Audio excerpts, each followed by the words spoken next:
panini all'olio serviranno 500 g di farina tipo 1, 250 g di acqua tiepida, 150 g di lievito madre, 75 g di olio extravergine di oliva, 30 g di zucchero e 10 g di sale. Andiamo a vedere come si preparano. Per prima cosa versiamo la farina tipo 1 all'interno di una ciotola.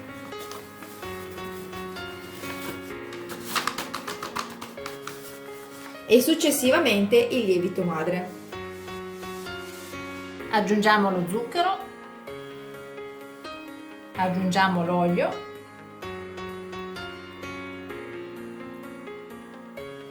e mescoliamo piano piano, impastiamo piano piano. Aggiungiamo l'acqua.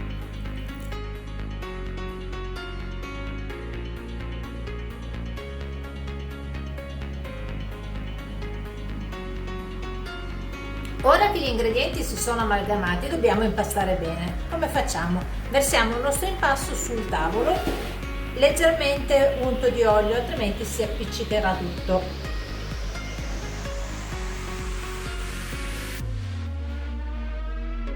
E continuiamo a impastare. Ungetevi le mani, così l'impasto non resterà sulle vostre dita.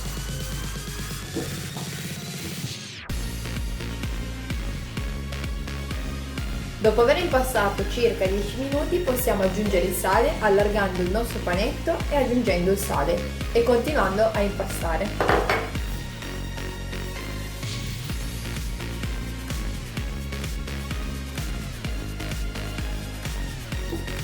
Dopo circa 10 minuti, un quarto d'ora, questo è il risultato.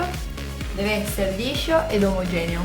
Ora infariniamo una ciotola e lasciamo riposare il nostro impasto per un'ora e mezza, coperto da una pellicola trasparente e al caldo.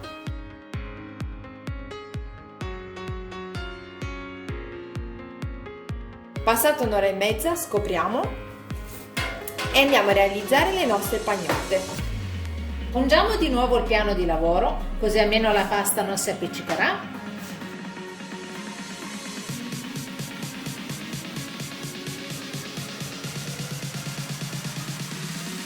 E realizziamo dei panetti da circa 60 grammi l'uno.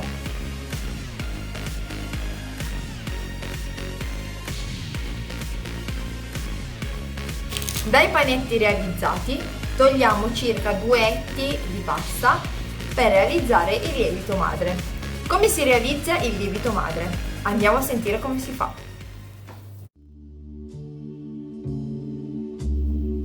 Il lievito madre.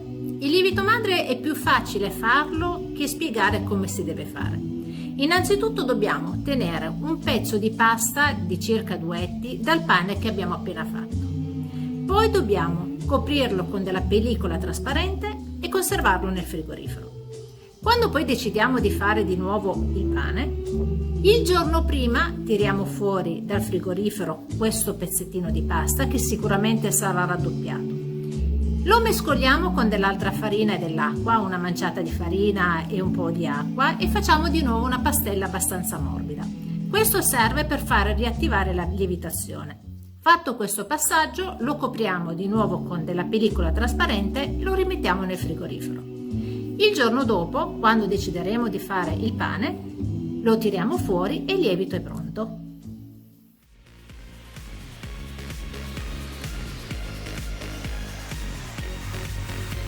Ora le copriamo con della pellicola trasparente e le lasciamo riposare ancora un'ora e mezza coperte.